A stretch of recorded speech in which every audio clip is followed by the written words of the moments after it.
अस्सलाम वालेकुम। हम कोविड-19 14 डेज़ की जर्नी की वीडियोस की सीरीज़ के सिलसिले में आज डे 5 की वीडियो रिकॉर्ड कर रहे हैं। इससे पहले जैसे आप जानते हैं, हमने कोविड डिज़ीज़ पे बात की, एसिम्प्टोमेटिक इलनेस के ऊपर बात की, माइल्ड इलनेस के ऊपर बात की, मॉडरेट इलनेस के ऊपर बात की। तो आज हम वैक्सीनेशन के ऊपर बात करेंगे और सीवियर इलनेस के ऊपर और क्रिटिकल इलनेस के ऊपर। वो नेक्स्ट वीडियोस में इंशाल्लाह आपसे बात होगी। वैक्सीनेशन पे मैं आज इसलिए बात करना चाहता हूँ कि वैक्सीनेशन स्टार्ट हो चुकी है पूरी दुनिया में, हमारे मुल्क में स्टार्ट हो गई है, लेकिन वैक्सीनेशन से मुतालिक बहुत सारी myths, disinformation, miss information social media पे और घर घर इस चीज़ पे बहस हो रही है। और हम बहुत ज़्यादा हम डॉक्टर्स को, हर कोई परेशान होकर फ़ोन कर रहा है कि डॉक्टर साहब हम वैक्सीन लगवा लें। और अभी तो जो वैक्सीन के साथ कुछ केसेस रिपोर्ट हुए एस्ट्राजेनेका के साथ कि क्लॉटिंग का इशू है, उसके ऊपर लोग बहुत ज़्यादा परेशान हैं। तो पहले तो मैं एक चीज़ डिटेल में वैक्सीन के ऊपर बात करने से पहले क्लियर कर दूं कि अब बहुत बड़े बड़े इदारों ने, जैसे पब्लिक हेल्थ इंग्लैंड, इसकी रिपोर्ट आ चुकी है, JCVI joint commission for vaccination and immunisation, उसकी रिपोर्ट आ चुकी है, और MHRA medicine and health care products regulatory authority, उसकी रिपोर्ट आ गई है क्लॉटिंग से मुतलिक ये वैक्सीन के साथ। और वैक्सीन की वजह से जो क्लॉटिंग के कुछ बहुत शाज़ व नादिर केस रिपोर्ट हुए, जिसको हम वैक्सीन इंड्यूस्ड थ्रम्बोटिक थ्रम्बोसाइटोपिनिया कहते हैं, उसके ऊपर डिटेल से बात होगी, जो कि तकरीबन ना होने के बराबर केसेस हैं। जर्मनी की जो स्टडी आई, वो उसमें शो हुआ कि 10 लाख में से 10 लोगों को हुआ। यूँ समझे कि 5 लोगों में से सिर्फ 5 लोगों को क्लॉट का इशू हुआ, जो कि ना होने के बराबर है। उस पर भी रिसर्च और स्टडीज़ और उसकी रिपोर्ट्स आ गई हैं। इसी तरीके से एशिया के अंदर ये स्टडी हो चुकी है और बहुत डिटेल में और बहुत बड़ी स्टडी हो गई है। उसमें तो पता चला कि इसका ताल्लुक शायद जेनेटिक फैक्टर्स के साथ भी है, कि गोरों में वो जो क्लॉटिंग के इशू हैं वो थोड़े ज़्यादा थे। जैसे मैंने आपके साथ शेयर किया कि जर्मनी में कुछ 5 लाख में से 5 लोगों को सिर्फ क्लॉटिंग का इशू हुआ। तो एशिया की जो स्टडी आई, उसमें तो 10 लाख लोगों में सिर्फ इशारिया 6, आप यूँ समझें कि शायद 5 लाख लोगों में शायद एक शख्स को ये क्लॉटिंग का इशू हो सकता है। और फिर यूके की स्टडी भी आ गई, उनकी उससे पहले आई थी, कि उनके 10 लाख में से 4 लाख, सिर्फ 4 लोगों को ये क्लॉटिंग का इशू हुआ था। और फिर इतने बड़े बड़े इदारों के जिनके मैंने आपसे नाम लिया है, MHRA, ये joint commission for vaccination and immunisation, और पब्लिक हेल्थ इंग्लैंड, इनकी रिपोर्ट्स आ चुकी हैं कि ये वैक्सीन सेफ़ है, एस्ट्राजेनेका, कोई परेशानी की बात नहीं है। तो जनरली वैक्सीन के ऊपर बात स्टार्ट करते हैं कि एक वक्त था जब 2019 में हमने सुना कि एक नया वायरस आया है और लोगों को उससे सांस की बीमारी होती है और कुछ दिनों बाद डेथ हो जाती है, और बहुत ख़तरनाक बीमारी है, और इसका नाम था SARS-CoV-2, उस वायरस का। इससे पहले भी इस किस्म के कोरोना वायरसेस की तो हिस्ट्री है, बेतहाशा कोरोना वायरसेस आए गए, लेकिन इससे पहले जो SARS-CoV-1 था, वो भी कुछ टाइम के लिए रहा, कुछ इतना ज़्यादा नुकसान नहीं हुआ। हमें अंदाज़ा नहीं था कि ये SARS-CoV-2 जो है, ये इतने पूरी दुनिया में जो है इतनी तबाही फैलाएगा, और इतनी लोग इससे मुतासर होंगे और इतनी अमवात होंगी। और यहाँ तक कि जो इससे पहले एक वायरस आया था जिसको हम MERS कहते हैं, उस वायरस में मोर्टेलिटी रेट बहुत ज़्यादा था, हम डॉक्टर्स बहुत ज़्यादा परेशान थे, लेकिन वो भी जल्दी कंट्रोल हो गया था। ये वायरस तो आज 1 साल 4 महीने से ज़्यादा हो गए हैं कि हम डॉक्टर्स लोग, टू बी ऑनेस्ट, हम थक चुके हैं। हम आपसे SOP की बात करते हैं, एहतियाती तदाबीर की बात करते हैं, आप लोग शायद समझ नहीं पाते कि ये हम आपको कितने बड़े ख़तरे से बचाने की बात कर रहे हैं, और आम पब्लिक शायद जो है ना इसको अंदाज़ा नहीं कर सकती। तो SOP हमने अच्छे नहीं फॉलो किए। हमारे मुल्क में भी बहुत सारे लोग इससे मुतासर हुए, हमारे कलीग डॉक्टर्स, हमारे हेल्थ वर्कर्स, उनकी डेथ्स हुई, हम लोग ज़्यादा परेशान हुए। आम पब्लिक को शायद इसका अंदाज़ा नहीं था, और अभी तक शायद नहीं है। कितने लोग हमारे मुल्क में, आपके कितने जानने वाले, आपने सुना होगा कि कोविड-19 की बीमारी हुई और उनकी डेथ हो गई। तो हम ऑनेस्टली दुआ करते थे कि अल्लाह ताला कोई फजल कर दे, कोई करम कर दे और इस ख़तरनाक बीमारी से हम लोगों की जान छूट जाए। तो अल्लाह ताला ने करम किया और हमारी सोच से भी पहले दुनिया में वैक्सीन डेवलप हो गई और हम इतने खुश थे कि बाकी अमराज की तरह, पोलियो की तरह, हेपेटाइटिस की तरह, मीज़ल्स की तरह, जिसमें वैक्सीन का प्रोसेस 5-5, 10-10, 20-20 साल बाद जाके वैक्सीन बनती थी, इस बीमारी की वैक्सीन इतनी जल्दी बना ली। दिन रात साइंटिस्ट ने, रिसर्चर्स ने मेहनत करके वैक्सीन डेवलप कर ली। हम सोचते थे कि वो दिन कब आएगा, वो खुशकिस्मत कौन सा दिन होगा कि ये वैक्सीन हमारे मुल्क में भी अवेलेबल होगी। फिर ये भी सोचते थे कि कितनी महंगी होगी, 1 लाख की होगी, 5 लाख की होगी। लेकिन हम हेल्थ वर्कर्स ऑनेस्टली ये सोचते थे कि ये जितने की भी हो, हम और कहीं से खर्चे कम कर लेंगे, लेकिन हर कीमत पे ये वैक्सीन लगाएंगे ताकि इससे हमें प्रोटेक्शन मिल सके। और फिर वो खुशकिस्मत दिन आया कि पाकिस्तान में वैक्सीन आई और हमें पता चला कि हम हेल्थ वर्कर्स को फ्री लग रही हैं। तो द वेरी फर्स्ट डे जब वैक्सीन लगना शुरू हुई, तो मैंने और मेरे कलीग्स ने, हमने जाके वैक्सीन लगवाई और आप लोगों के साथ सोशल मीडिया पे शेयर भी किया कि हमने वैक्सीन लगवा ली है। हमने ये भी नहीं देखा कि ये कौन सी वैक्सीन है, ये जॉनसन एंड जॉनसन की है, ये एस्ट्राजेनेका है, ये जो है चाइना की है, और जो आम नाम आप वैक्सीन के जानते हैं जैसे मोडर्ना है, एस्ट्राजेनेका है, फाइज़र है, जॉनसन एंड जॉनसन की हैं। वैक्सीन की टाइप्स भी जो मेडिकल से रिलेटेड प्रोफेशनल हैं या आम पढ़े लिखे लोग भी जानते हैं कि डिफरेंट टाइप्स की वैक्सीन मार्केट में अवेलेबल हैं। एक नई टेक्नोलॉजी से वैक्सीन बनाई गई जिसको mRNA वैक्सीन कहते हैं, और ये जो चाइना वाली साइनोफार्म जो हमने इनिशियली शुरू में हम हेल्थ वर्कर्स को लगी, ये पुरानी ट्रेडिशनल मेथड से, जिसको हम कहते हैं कि वायरस को नकारा कर दिया जाता था, एटीन्यूएटेड, या उसको इतना कर देते थे कि वो बीमारी नहीं कर सकता। तो वो वायरस जो है, वो जब हमारे जिस्म में इंजेक्शन के ज़रिए लगाया जाता है तो हमारे जिस्म में ये जो SARS-CoV-2 का वायरस है, जो जो इसकी स्पाइक्स हैं, ये इनके थ्रू ACE2 रिसेप्टर में इंटर होता है। इस पे पहले हम जिक्र कर चुके हैं। तो हमारे जिस्म में एंटीबॉडीज़ पैदा होती हैं और उसके इन स्पाइक्स को ब्लॉक कर देता है, जैसे लॉक एंड की मैकेनिज्म होता है। तो हमने वो वैक्सीन लगवा ली, हम खुश हो गए कि अल्हम्दुलिल्लाह बच गई। अभी रिसर्च भी नहीं थी कि वैक्सीन कितनी इफेक्टिव होगी, ये तो बाद में हमें पता चला कि वैक्सीन 100% इफेक्टिव है। वैक्सीन लगाने के बाद ये कोरोना बीमारी तो हमें हो सकती है, लेकिन इस कोरोना बीमारी से, जैसे मैंने जिक्र किया कि स्टेजेस हैं, माइल्ड इलनेस है, मॉडरेट है, असल ख़तरा किसी की जान को सीवियर स्टेज डिजीज़ के ऊपर या क्रिटिकल स्टेज के ऊपर होता है। तो जिसको वैक्सीन लग जाए उसको ये बीमारी आम ज़ुकाम की तरह मुतासर तो कर सकती है, लेकिन उसका हॉस्पिटल में दाखिले की ज़रूरत नहीं होगी, वेंटिलेटर नहीं लगाना पड़ेगा। तो कितनी बड़ी कामयाबी थी ये। फिर अब ये इशू आया कि पाकिस्तान में एस्ट्राजेनेका आई, तो एस्ट्राजेनेका के ऊपर कुछ केसेस रिपोर्ट हुए कि इससे क्लॉटिंग का इशू हो रहा है, यानी जिसको हम कहते हैं सेरेब्रल साइनस क्लॉटिंग, या आपने नाम सुना होगा कि वैक्सीन इंड्यूस्ड थ्रम्बोटिक थ्रम्बोसाइटोपिनिया, जिसका मतलब ये है कि ये वैक्सीन जो है, ये हमारे सफ़ेद खुलिये, जिनको हम प्लेटलेट्स कहते हैं, उनको कम करती है, और प्लेटलेट्स के अगेंस्ट कुछ एंटीबॉडीज़ पैदा होती हैं, और ये प्लेटलेट्स आपस में जुड़ के क्लॉटिंग, या जिसको आप खून के जमने के अमल कह सकते हैं, वो करता है। और ये क्लॉटिंग का इशू फिर सोशल मीडिया पे कॉमन हो गया कि जी एस्ट्राजेनेका से तो क्लॉटिंग हो रही है। उसके ऊपर भी बड़े बड़े इदारे, मैं नाम लेके आपको बता दूं कि पब्लिक हेल्थ इंग्लैंड, वो अपनी रिपोर्ट दे चुका है। Joint commission for vaccination and immunisation, वो JCVI, वो अपनी रिपोर्ट दे चुका है। MHRA, medicine and health care products regulatory authority, वो अपनी रिपोर्ट दे चुका है कि ये वैक्सीन एस्ट्राजेनेका ये भी सेफ है।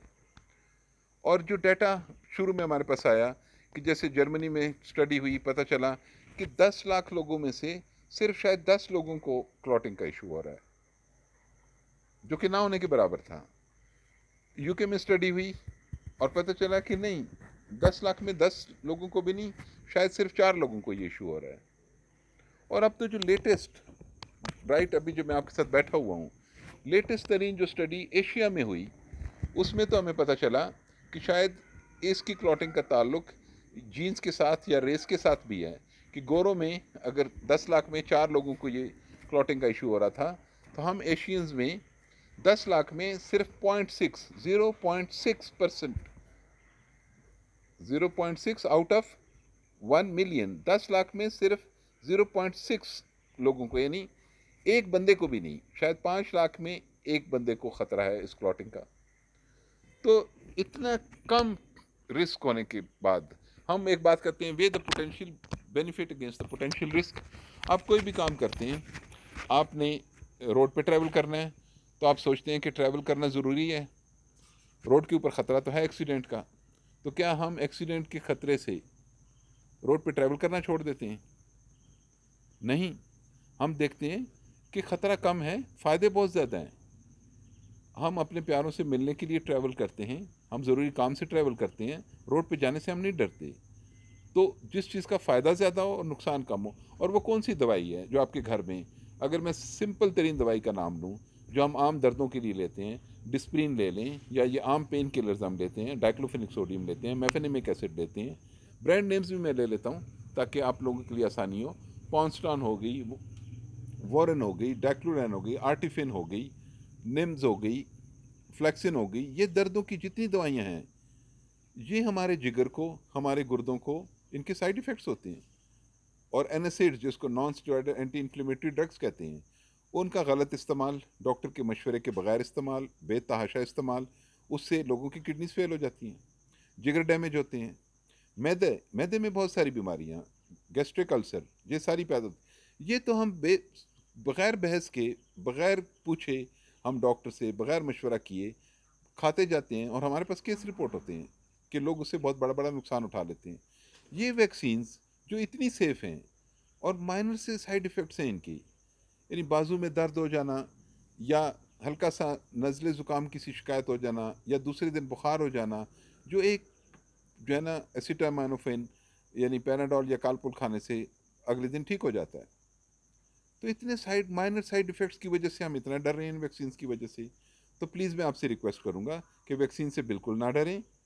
अपनी पहली फुर्सत में जो, जैसे मैंने रिस्क फैक्टर्स बताए थे कि कौन कौन लोग हाई रिस्क फैक्टर के ऊपर हैं, बुज़ुर्ग जिनकी एज ज़्यादा है उनको बहुत ज़्यादा ख़तरा है, जिनको एसोसिएटेड मेडिकल कंडीशंस हैं, ब्लड प्रेशर के मरीज़ हैं, शुगर के मरीज़ हैं, सांस की बीमारियों के, सीओपीडी, इन लोगों को ओबेसिटी, फ़ौरन वैक्सीन लगवा लेनी चाहिए। क्योंकि आप सिर्फ मुझसे नहीं, जो मैं आपसे कह रहा हूँ, आप मीडिया में सुन चुके हैं, अखबारों में पढ़ चुके हैं, कितनी कीमती जानें हमारे दोस्त, हमारे कलीग्स, डॉक्टर्स, आम लोग, कितनी कीमती जानें ज़ाया हुई इस कोविड-19 डिज़ीज़ की वजह से। आज भी हम इस बहस में पड़े हुए हैं कि कुछ अ, ऐसे अनासर जो इंतशार पैदा करते हैं या फितने का सबब, मैं तो कहूँगा, बन रहे हैं, कि कोई मैग्नेट लगा रहा है, कोई बल्ब लगा रहा है। तो खुदा के लिए, अब तो हम डॉक्टर लोग भी थक चुके हैं, हेल्थ केयर वर्कर्स अपनी जानों पे खेल के, उन्हें पता होता था कि हम कोरोना के पेशेंट्स को देख रहे हैं, उनसे हमें कोरोना हो सकता है, वो वापस हम घर आएंगे, हमारी फैमिलीज़ को हो सकता है, हमारे पेरेंट्स को, बच्चों को हो सकता है। हेल्थ केयर वर्कर्स जान पे खेल के आपके लिए अवेलेबल रहे, अभी भी अवेलेबल हैं। हम आपसे रिक्वेस्ट करते हैं, हम खुद वैक्सीन लगवा चुके हैं, प्लीज़ आप भी इन चीज़ों से बाहर आ जाएं और इस किस्म की मिस इन्फॉर्मेशन, डिसइन्फॉर्मेशन में ना आएँ, और पहली फुर्सत में वैक्सीन लगवा लें। अब कुछ क्वेश्चंस बहुत जेन्युइन हैं, जो बहुत टेक्निकल हैं, वो ज़रूर होने चाहिए।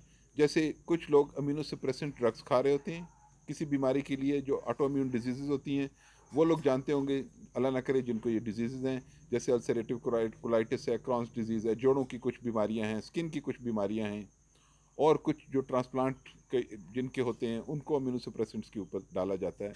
तो वो मरीज़ जो अमीनो सप्रेसेंट्स दवाइयाँ खा रहे हैं, उनके क्वेश्चंस होते हैं कि डॉक्टर साहब क्या हमारे लिए वैक्सीन सेफ़ है, हम लगा सकते हैं? उनको भी परेशान हो कि उनका, यस, उनका राइट बनता है कि ये क्वेश्चंस करें। उनका फिजिशियन उनको बताएगा कि बिल्कुल आपके लिए भी वैक्सीन सेफ़ है।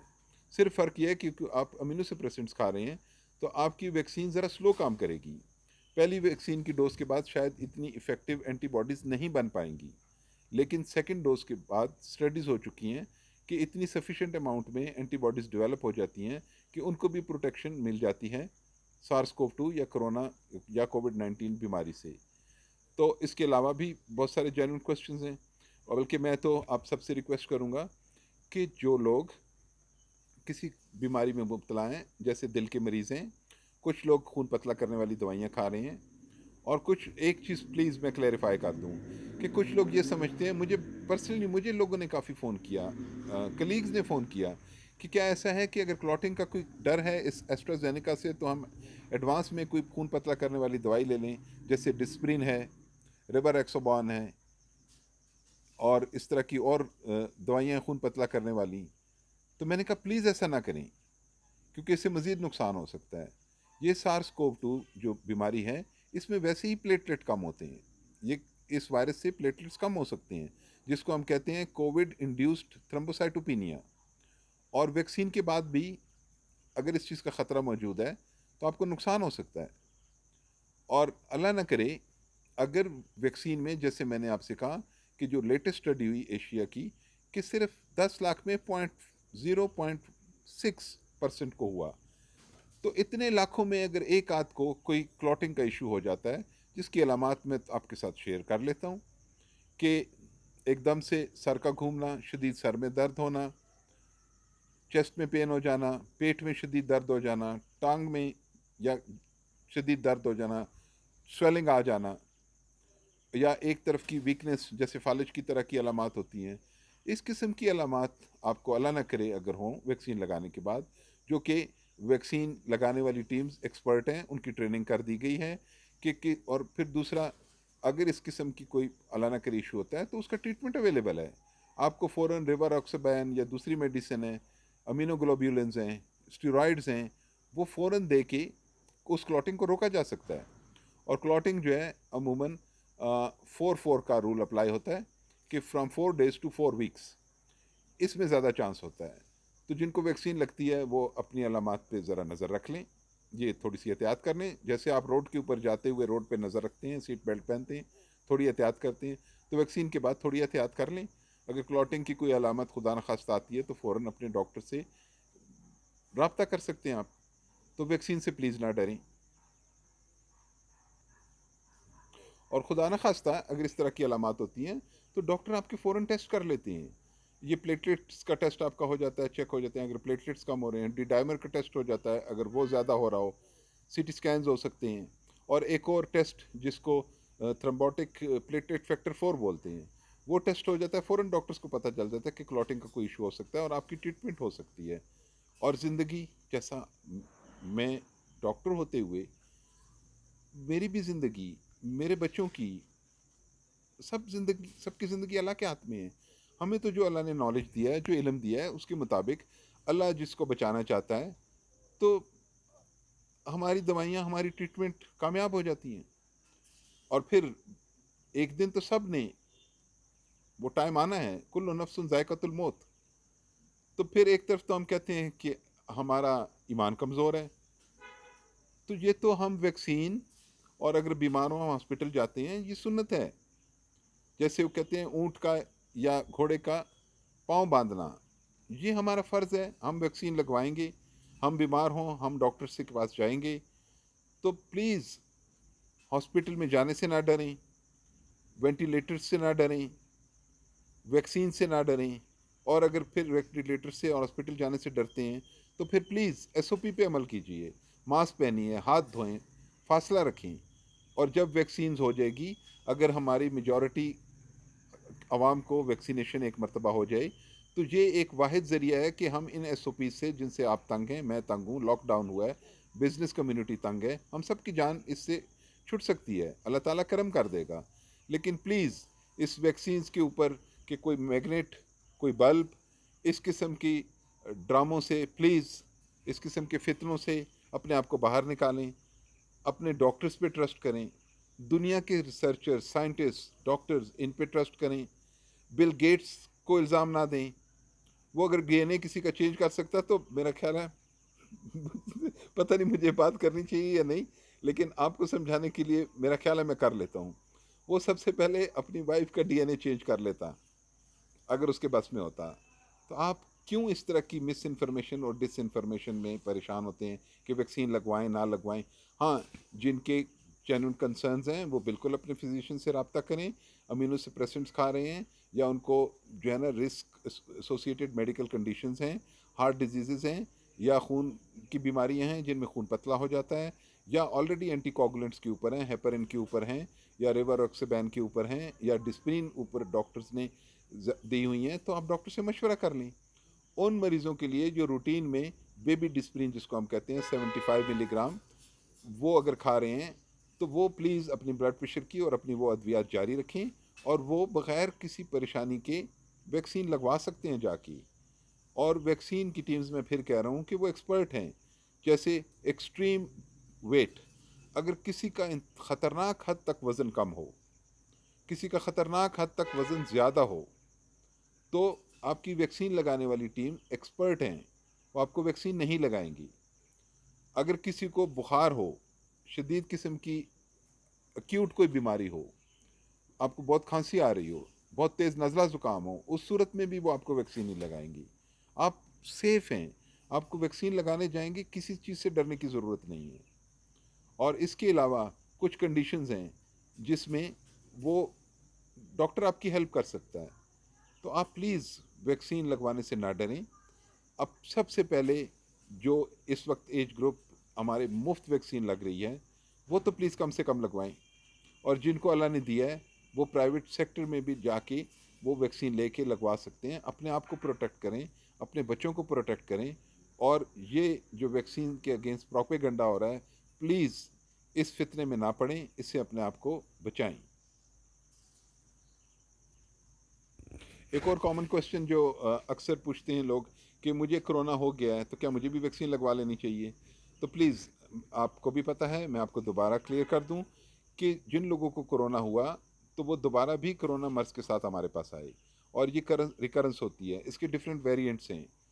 तो वैक्सीन ही आपके लिए वाइड सेफ्टी। अगर आपको कोरोना हुआ भी है, जैसे ही आप कोरोना से रिकवर करते हैं, आपकी अलामात ख़त्म होती हैं, आप वैक्सीन लगवा सकते हैं।